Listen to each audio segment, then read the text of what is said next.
काही दिवसांपूर्वीचीच गोष्ट आहे. तारीख 4 फेब्रुवारी. त्या दिवशी मार्केट ओपन होताच जगभरातल्या आयटी कंपन्यांचं तब्बल $285 बिलियन नुकसान झालं. इन्फोसिस, TCS, HCL, विप्रो या भारतातल्या आयटी कंपन्यांचे शेअर्सनाही मोठा हादरा बसला. या धक्क्यामुळे देशाचं संपूर्ण आयटी सेक्टर हादरून गेलं होतं.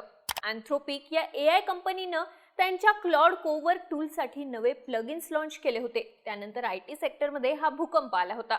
पण आता यापेक्षा कित्येक पट मोठा भूकंप पुढच्या 2 वर्षात येऊ शकतो असा दावा केला जातोय. नुकताच जगभरातल्या आयटी सेक्टरबाबत एक रिपोर्ट जारी करण्यात आला.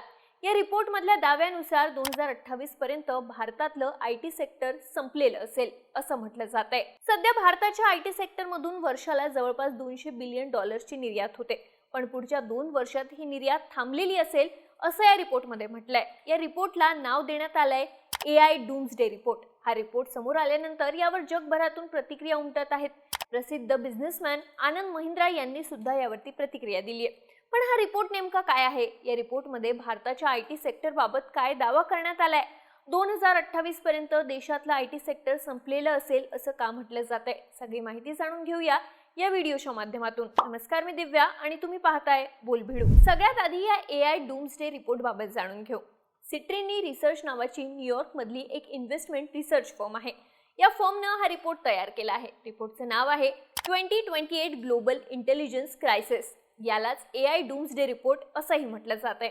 या रिपोर्टमध्ये नेमकं काय आहे तर यामध्ये जगभरात AIचा विस्तार झाल्यानंतर परिस्थिती कशी असेल याची कल्पना करण्यात आली आहे. सध्या जगात ज्याप्रमाणे AIचा वापर वाढलाय ते विचारात घेऊन पुढच्या 2 वर्षात म्हणजे 2028 पर्यंत भारतासह जगावर याचा कसा परिणाम होईल हे या रिपोर्टमधून सांगण्यात आलंय. रिपोर्टमध्ये म्हटलंय की पुढच्या काही वर्षात AI व्हाईट कॉलर जॉब्स अगदी सहजपणे करू शकेल. सध्या ह्युमन जे जॉब करतायत त्यापेक्षा कमी खर्चात AI हे जॉब करायला लागतील असं यात म्हटलंय. आता यामुळे भारताच्या आयटी सेक्टरला काय धोका आहे? पुढच्या 2 वर्षात हे सेक्टर संपेल असं का म्हटलं जातंय ते पाहूया.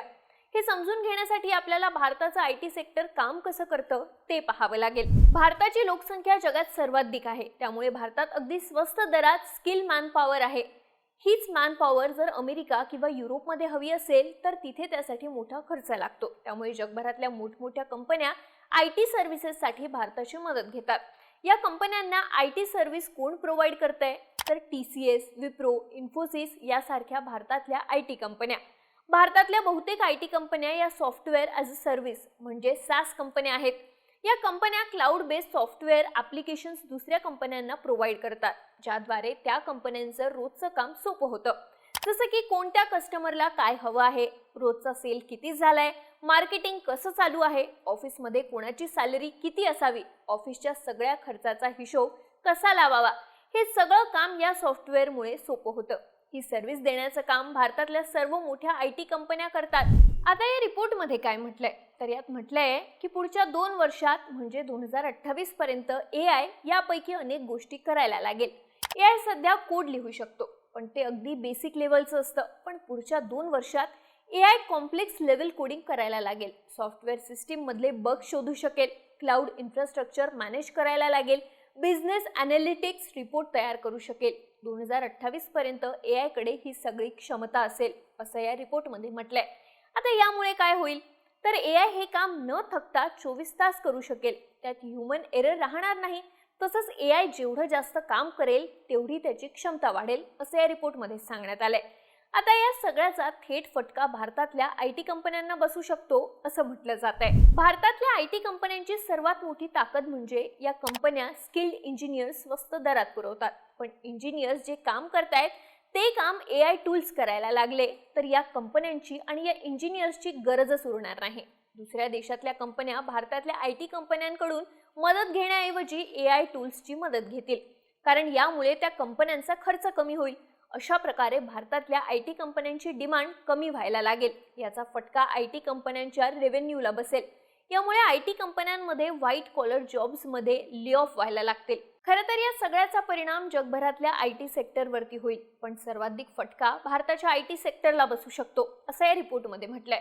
अशा प्रकारे AI मुळे हा सगळा डॉमिनो इफेक्ट तयार होण्याची शक्यता आहे. त्यामुळे याला AI डूम्सडे रिपोर्ट असंही म्हटलं जात आहे. याचे परिणाम आतापासूनच दिसायला लागले आहेत. मागच्या 6 महिन्यात भारतातल्या IT कंपन्यांचे शेअर्स सातत्यानं घसरले आहेत. एक वेळ इन्फोसिसच्या शेअर्सची किंमत 1900 रुपयांपर्यंत होती, पण तो शेअर आता 1300 रुपयांच्या आसपास आलाय. TCSचा शेअर 3500 रुपयांच्या वर गेला होता, तो आता 2600 रुपयांच्या आसपास आलाय. म्हणजेच IT कंपन्यांचे शेअर्स हे सातत्याने घसरत आहेत, कारण इन्व्हेस्टर्सना भीती आहे की IT सेक्टरमध्ये येणाऱ्या काळात मोठ्या घडामोडी घडू शकतात. त्यामुळे फक्त भारतातच नाही तर जगभरात हा ट्रेंड पाहायला मिळतोय.